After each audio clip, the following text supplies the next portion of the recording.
Hello, hello everyone. Trevor Hudson, thank you so much for tuning in. This is our, or at least for mine, from my page, it's the very first Facebook Live, so I'm excited to be doing it. We might also be on Instagram. I'm not sure. We're working out some technical difficulties. So if you're on Instagram, hi, and if you're not, then you're on Facebook. Or LinkedIn. We'll be posting this later. So exactly, we'll definitely be posting it later on all the platforms. So first of all, I just want to welcome and thank Samantha Hulkower Paperin. She is the Director of Marketing for KSW Solutions. So if you want to give yourself any sort of intro, Samantha, now would be a great time. So hi everyone, I'm the Director of Marketing at KSW Solutions, a international business development and sales and marketing consulting company. I've been with the organization for going on 3 years, and I've done marketing and programming and community management in various forms since 2014. Great. So today the title of the talk, this Facebook Live, is storytelling and marketing. So what does that mean? That sounds very vague. I'm sure there's some people on here that might be interested in the storytelling aspect of things, and some people in here that are interested in the marketing aspect of things. So what I want to do is I kind of want to have a short talk where we bring those two ideas together. You know, me being in the storytelling business and you being in the marketing business. So I always find, definitely with all aspects of film, with promotional film, no matter how promotional it is, I always find that you're gonna get a better audience, a more engaged audience, the more you think about storytelling. And I've also begun to find this with marketing as well. Now, a lot of people think if I want to include storytelling into something, it has to be this long, drawn out feature film. But the reality is, I think that even in very short snippets, even in a photo, Instagram is all about storytelling, right? And that's just simply in one photo. So for me, it's all about finding out the context of these different content platforms, what context you can provide for your audience, no matter what type of social media material that you're preparing. So that's sort of what we're going to talk about. Part of it will be a little bit just interesting discussion points, theory points, and then another part of it will be practicality. You know, how do I do this with my own channel? And possibly when might it be time to outsource if that's what it's time for with your business. So the first thing we're going to discuss, first question I have for you really, is marketing content really just a question of this is your target audience and make content for them? Or should we be thinking deeper about it, and should we be doing more? What do you think about that? That's a great question. I divide content marketing into 2 categories. There's the actual content that you're producing, whether it's a video or a blog post or what have you, or an image. And then there's how you market the content, which is how you present it on, excuse me, the different social media channels, you know, how you're getting your message out there. And I think that we need to think about these 2 things separately. When you're talking about content marketing, you're talking about producing content that is useful and intriguing to the people that you're trying to get to consume it. But then when you're talking about how you market that content, you're going to need to do it differently. You're going to need to think about what channel you're on, you know, how people consume content on those different social media or any kind of marketing channel, and how you're going to get their attention. Right. Yeah, totally. I've really found that through my own developing my business, you know, as easy as it is to just sort of say, I want one piece of copy for all of the content that I'm putting out on all the platforms, it really doesn't work that way. You really have to think deeper about how are people interacting on Instagram and how should I be speaking to them? I might have the same piece of content, but if people are existing on the platform differently, you really have to speak to them differently. And that's definitely been like a big, for sure, for me, a big learning process. And takes more effort. The effort is worthwhile, obviously. Okay, so you answered this a little bit, but I'd love to hear sort of, maybe we can get a little bit more into this, is what are things that make content better? Like if I already have, let's say, my content planned out, at least the photos and the videos that I want to put out in the next 2 weeks. So this might be a big question, but what can I do to make it better? What would you tell people who run businesses about how they can think more about it and have it reach the right people? So I have one answer to this always. Keep it as short and simple as possible. I was doing research last night for a blog post I'm putting together on sales conversions for cold calls. And I was doing some research, and there was a lot of really interesting blog posts out there, but they were so long and so meandering, and they were trying to like cram as much information into one page as possible. And you know what? That's not helpful for me. I don't like, if you're writing essay or novel, fine. But in general, when we're talking about, you know, content for marketing purposes, we're talking about keep it simple, you know, short and to the point. So no matter if you're getting really into it, think about the fact that maybe you need to break this down into smaller pieces. Right. And I think the key actually to what you said is that for marketing, because oftentimes when I bring this up to people and I say the shorter the better, people always counteract that with, what about long podcasts? And what about those long YouTube videos that are X amount of time and whatever it is? So while those things can be used with marketing, they oftentimes, I find, unless they have a specific marketing purpose, people do have attention span that is longer, but they need to be prepared for it. So, no, I listen to this 45-minute podcast every week because I know I'm going to get X, Y, and Z from it, but that doesn't mean that works for marketing. And a lot of times people put all of content, I think, into one bucket. You know, content is content, which is not really true. Right. And you're allowed to create content like a podcast, and it doesn't have to be for marketing. You know, when I listen to Serial, they have commercials on it, but the purpose of the podcast isn't necessarily to market something to me, it's to tell a story. And then while they're telling a story, they have different breaks where they're trying to sell you things. So it doesn't need to be that every single piece of content you're making has to be marketing oriented, but every single piece of marketing content needs to be marketing oriented and short. Right, totally. Do you think that every piece of social media content has to tell a story, or do you think sometimes it can just show a snippet of something? Oh my gosh, yes. Please don't have everything try to be like deep and impactful, because people are it's phony. You know what I mean?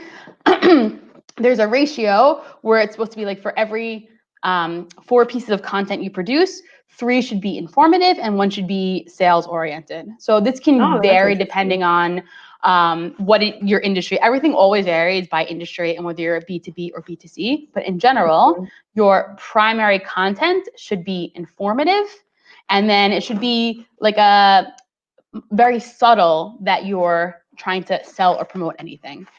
And then one that's actively sales, as in one with a stronger call to action, you're saying. Right. And it's different. If you're like selling a product, then you can have a post with a link to your site selling your, I don't know, sustainably sourced mugs or free range pillows or whatever it is. But if you are a B2B, every post or a lot of your content is going to kind of be markety in a way, because you're going to be talking to your industry. You're going to be talking to people who are interested in what you're doing. But just because you're putting content out there that is letting people know what you do and that you're good at it, it doesn't mean that there needs to be an overarching sales tone to it. Right. Okay, so let's talk about these 3 informative posts. First of all, I love hearing ratios, percentages, anything like that really quantifies for people. I need to do this percentage of these posts and this percentage of these posts. So I think that's something people find very helpful. But you said not everything has to be this super in-depth emotional story. So is it the 3 informative posts that you have the potential to maybe tell a little bit of a story? Or what would you say is the role of storytelling within your content? So I like to work with maybe more specific examples, but if we're just going to be as general as possible to be as appealing to as many people as possible, when you're talking about storytelling and marketing, I want to take a step back and think about, what does that mean? Very often, I think that businesses skip the step where they really flesh out their brand and they talk about what their brand vision is, certain words or colors or what have you that you want to be associated with you and your brand, and how you want people to associate your brand with your product or service. So once you have those things fleshed out, then you can start thinking about what kind of story you want to be telling with your marketing. Right. So it almost sounds like the process of through, or any entrepreneur, is they should figure out what is their personal connection and story first. Because until you do that, until you understand your audience, how you connect to them, the whole thing, it's not going to make much sense doing that on any individual post. You might hit the mark sometimes, you probably missed it other times. So you really need to do that first for yourself. And then you can go into your post and think, oh, can I contextualize this post a little bit more? Can I connect it to this audience a little bit more? Exactly. Yeah, and you want to be as consistent as possible with your storytelling, whether it's visual, whether it's written, whether it's what have you, because this way people are just scrolling, you know what I mean? Even if it's on their desktop, they're just like scrolling through, and you want that not only your content is going to catch their eye, but even it happens, they're going to scroll past it, but at least you're going to be so consistent in how you frame yourself that they're going to know that it's you and your product or your service just from how you're formatting, or just from the first sentence. They're going to get a feel that this is you and they know you. Yeah, totally. So we actually had a request from Sarah Beth. I don't know if she's tuning in, but she said, when I posed the question earlier, what questions do people have about storytelling and marketing? And she said she always hears people say that it's very important to insert a story into your content marketing, but people never give examples. So I want to give one example, and we can talk about it and see if you think it was effective, if you remember it, or anyone listening remembers it. So I remember when WeWork, I don't know, a couple months back, someone had shared a video of WeWork, and I think it was even possibly after they had a little bit of controversy. So they probably felt, okay, we really want to get some good content out there, some positive PR out there about us. And they made this video that was, at least it appeared anyways, that it was people on their smartphone talking about how they've used WeWork and how it's been impactful for them. It was small business owners. It was very emotional. So people were on their smartphone and they were saying like, I grew this much at WeWork, and I started at WeWork when I was absolutely nothing, and WeWork really gave me a community, all these like type of emotional things. And they edited it together into a very nice, cute campaign video that really showed people. First of all, I think it was a great use of story because I feel that it was very authentic, that each person was, first of all, sharing their mini story of why they connected to WeWork. And then the video as a whole was the big story of WeWork, about how WeWork, connects to small business people. They help people grow. They're a home for people that maybe don't have a home because all they do is work from home, so they don't have an office home. So it hit on all these things, first of all, that I think you were talking about, which is it's very important to define your mission, your personal story, who they want to go after. And I think that they really hit it on the head with that, ad campaign video, whatever it is that you want to call it. So to me, that was a good example of how story really helped increase the value of a piece of content. So I think that worked really well. I don't know if you have any others, but that was sort of like the biggest one that came to mind that I can think of. And I'm sure for people listening to this now, when they go and analyze, let's say, businesses they really like, they really look up to, brands that they think are very cool, even the biggest ones, I'm sure now, if we go through some of their videos that they've made, content, graphics, photos, whatever it is that they've made, we could try and pick up, even in the smallest way, how are they giving some of their content more of a story to help it seem more emotional or connect with people more? Like you said, not everything has to be emotional. Story doesn't have to mean I'm crying at the end of it. It just means that it connects with people in some way. Right. Well, I have an example that when you were talking about yours, I did a campaign for Mass Challenge Israel. It's an international startup accelerator, and I was responsible for their social media. So there was, the startup ecosystem is so congested, and it's really hard to get your startups to stand out. And it's really important because that's how the accelerators, get their funding. People are like, oh, look how great their startups are. I want to be associated with that accelerator. And so I did this campaign called #StartupStories. You can go to Facebook and you can search that hashtag and you can see it. And what we did is we took interesting pictures, and they all kind of had the same feel to them and used the same filter. So once people started seeing a few of them, they would see the image and they would already go, okay, startup story. And then we would interview the different startup founders, and we would talk to them. And what was impactful about it, sure, some of them were like, one startup was like a 15-year-old kid who created an anti-bullying app. And of course, it's going to tug on the heartstrings because it's a kid and he's doing something impactful and he's a dreamer. But there was another guy who created a robot that can give you tattoos, automatically. You just put in a picture of like something from Vincent van Gogh and the robot can like do, whatever sounds robot inking machines make. And they could do that for you. And that's not like going to tug at your heartstrings. But if you talk about something unique or interesting that's happening, everybody has a story. So if you're able to find the story in each one of us, it's really going to resonate with people. And thousands upon thousands upon thousands of people saw these posts organically just because it was so captivating and it was part of a theme. So people were looking forward to the next post that was part of this series, and it just perpetuated itself. Yeah. Wow, I love that. Yeah, see, that's a great example. Like, I like that idea that story is always important, but it doesn't always have to be this emotional story.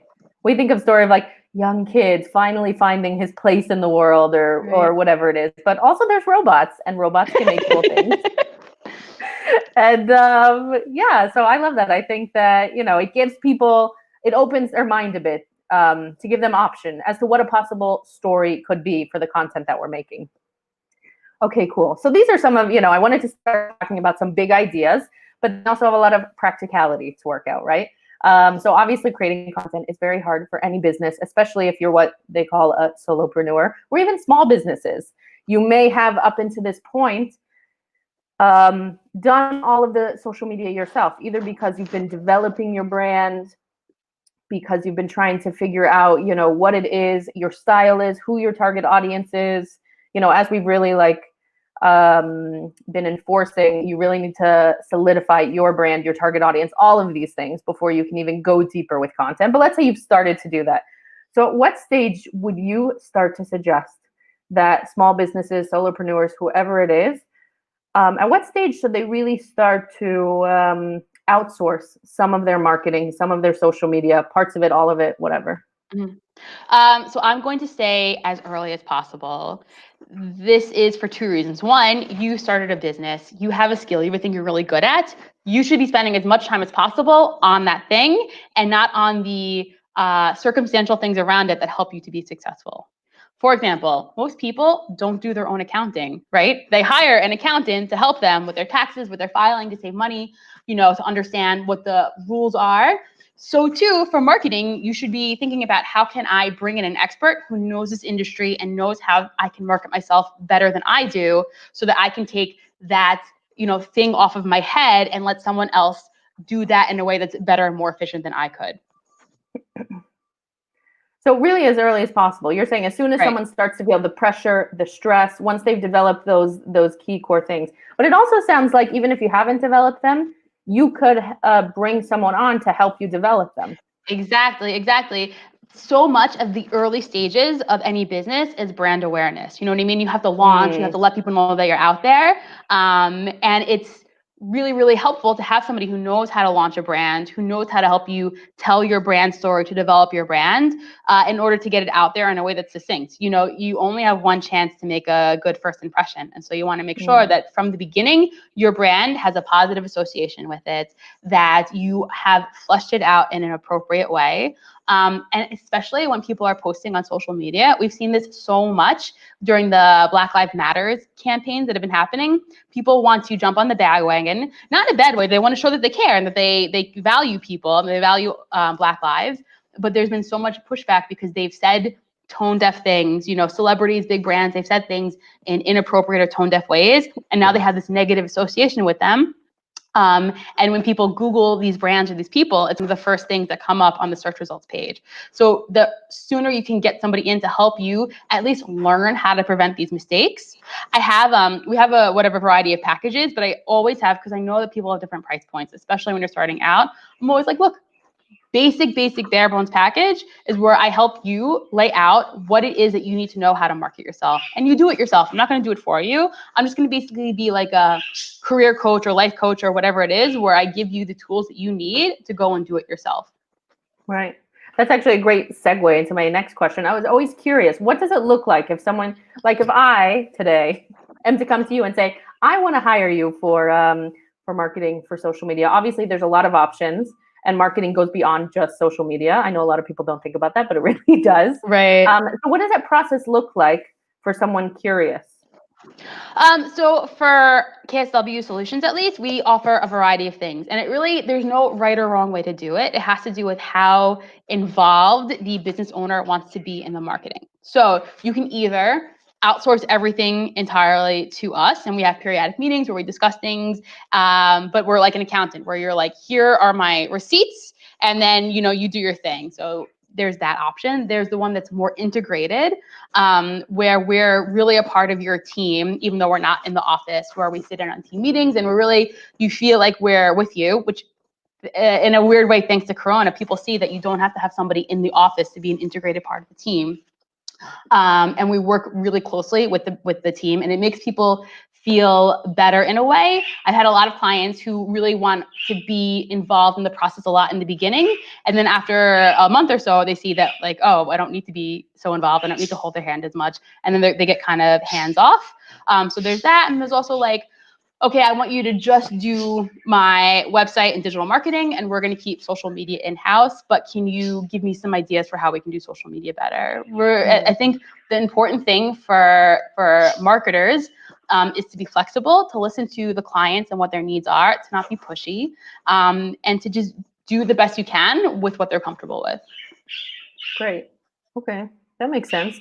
So one of the things I've heard, at least with social media, not necessarily with website, with SEO, with those types of things, but with social media, one of the things I've always been hearing lately, at least, is that it's really important to be authentic, to be you. It's not just a question of responding to every comment, but like you said, if a person has a brand, then it's how they respond. It's, a certain type of copy. Now, obviously, as a marketing person, you would understand those things, but is there any point at which someone might be reluctant, or it might be challenging for an outside person to really mimic all of those fine details and still be authentic to the brand? That's a really great question. So when I first started off in digital marketing, so many of the clients were having me do their website stuff. And, and of course, like I don't have ideas just for one thing. I have ideas across the board. And I would, say whatever ideas I had for their social media. And they're like, that's really great. It's too bad that you're not here. I would hire you to come in-house in a second, because you seem to get it, but I want somebody in-house. And the thing is that if you're hiring a professional that you trust, which you should, if you're hiring somebody to do no matter what it is, sales, marketing, business development, what have you, you need to trust that that person's a professional and can do things in a way that is going to get results. So this is kind of like, I feel like, not in a bad way, but it's about businesses trying to control things unnecessarily. Take a look at the portfolio, of the person that you're interviewing. See examples of what they've done for previous people. And if you can see they have different tones for different brands, then you should feel rest assured that they'll be able to capture your company's tone in the appropriate way. Yeah, it makes a lot of sense. Actually, as a video person, whether, prior to this, working inside of companies and having really like a good feel for that by being in the company, or now working with different clients on a more freelance basis, trying to get the feel for it. So it's the same thing, like a client trusts me to be able to understand their company and their brand and create a video. And video is like one of the biggest things that I feel show a company's authenticity and brand. Definitely. Yeah, you have to just have faith that, if you hired someone, if you feel that they're good, that they're going to be able to do those things. So I never thought about it like that, but it just sounds like it's quite similar to hiring someone for video or for other things, really. Almost any contractor in the marketing realm, you could say. It sounds like that's how it goes. Okay, so let's say someone's listening to this and they're not sure, if they want to outsource yet. Maybe they're still working on some of these details. What would be like advice you would want to give to a small business? Maybe the number one thing you see people always overlook, something they always don't think about, whatever it is. Like, do you have one piece of advice that you would give to small businesses? Yeah, I would say that for every, hour or all the time that you spend on a service that might be better to be outsourced is that much less time that you're spending on building your business.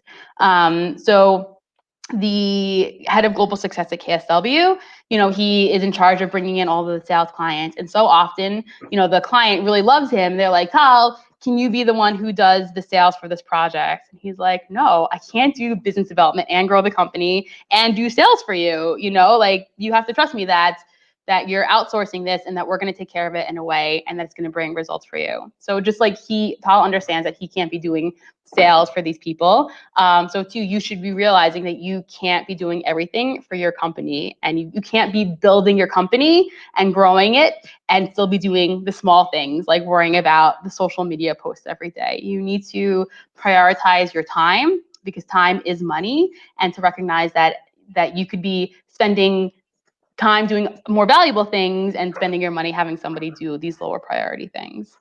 Yeah, totally. I think that that's a common thing that happens with a lot of people who run businesses, and not just with marketing, by the way, with every single aspect. Like, I remember one time I heard someone, I think it was on the LinkedIn platform, talking about how the best thing that they did was they started out, this sounds kind of funny, but the best thing they did was they started outsourcing a lot of their more mundane house tasks. Because, like working from home, you're also managing your home and you're managing your business. Right. And they just felt like, no, I need to save money by doing this thing and doing that thing. And we often think that we're saving money by doing all these things, which in the short term, it could be. It could be that month, okay, so you saved a little bit more money. But in the long term, there's a lot more money that you didn't make. Right. You're being penny wise, but pound foolish. Yeah, exactly. So I think that that's a mistake that people make all the time. And it's really hard for ourselves to know, where do we sort of make those cuts? Where do we draw the line? Where do we move things over? But generally, what I've found is when I have decided to invest in something, it usually pays off, as long as you're doing it smartly. Right. Obviously. So, okay, wonderful. So we talked about a lot of fun things today. First of all, storytelling and marketing, really looking at, first of all, who you are as a business, understanding who your audience is, and really trying to think deeper about, what can I do with this piece of content that's really going to speak to them? Story doesn't have to make you cry every time. It can just be a little bit of context that we give people. And I think that, a lot of what we talked about in terms of the practicality was really that it pays to outsource, even though it can be challenging. It pays to have help. Nobody, I forget what the saying is, but a village doesn't happen on its own. And if you really want to make your business into a village, that sometimes this is what you have to do. So any final thoughts before we sign off today? I want to just say, I've been talking about how, I'm using the example of the accountant.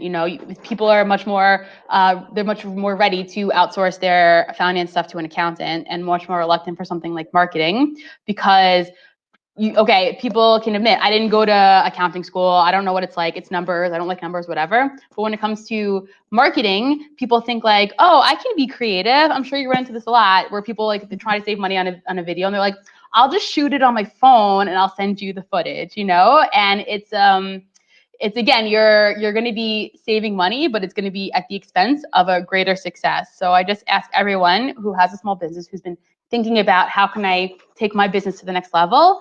Look at your finances and say, okay, how can I invest money in my business, in myself, to be more profitable? And that usually means outsourcing things like marketing.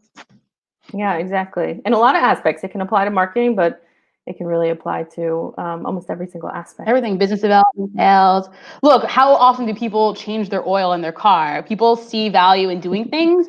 They know that there's someone who's better equipped to do the job. And so part of what I try to do is help people understand that I'm better equipped to do the job. You are going to do something much better than me. I'm not going to try and make videos. You know what I mean? Like I'm going to bring you in because you're also making videos. So too, I want to help people understand that I can help them do their marketing in a way that's going to be so much more profitable for them than if they wasted their time doing it themselves. Right. And just in the video example you gave, obviously during Corona, so it was a different story, right? So people have to do part of it at home and then send it out. So I was getting obviously more clients approaching me about, if I shoot this video, can you edit it? And so in that situation, so it made sense, right? But in general, what I find with people is that it's almost like such a shame to spend the money that you're going to spend on editing and not just do that other half that'll really bring it really to the next level. Now, if you already have footage and you're looking to re-edit it, so that totally makes sense. But why spend it's almost, I don't want to say it's wasting your money, but you might as well just spend a little bit more and get a much better product out of it. Right. You probably can't say to them garbage in, garbage out, you know? Right. I mean, it depends what it is. Some people, they can do a relatively good job, and then others need more help, and that's fine. Right. Which is why we offer different packages, Exactly. Basic package where I tell you how to do it and you do it yourself, or the higher package where we do it all for you. Right. Exactly. Okay. Thank you so much for joining me. The first Facebook Live. Very happy to do it. Anyone who's watching this later, please add comments. If you have questions, you can tag anybody, either one of us, and we'll try and get to it. But thank you so much for joining us, and we'll see you later. Thanks, everyone. Thank you, Elisheva. Bye. Thank you.